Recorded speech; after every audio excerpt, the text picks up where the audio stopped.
Novela honek dauzka Lander Garroren ekoizpenetan klasikoak diren gai batzuk.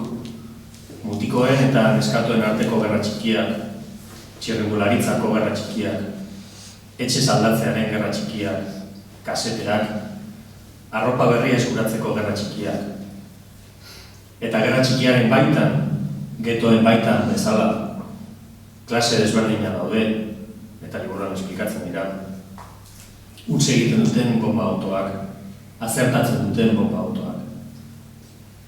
Munduan gertatzen diren gerra perfektu horiek eta etxekoak diren gerra txikiak, errealeko futbol jokalariak, errefuxiatu atxilotuen izenak, beste klase batetako emakumez maitemindu eta gainbalioa berreskuratzen saiatzen diren gerra txikiak.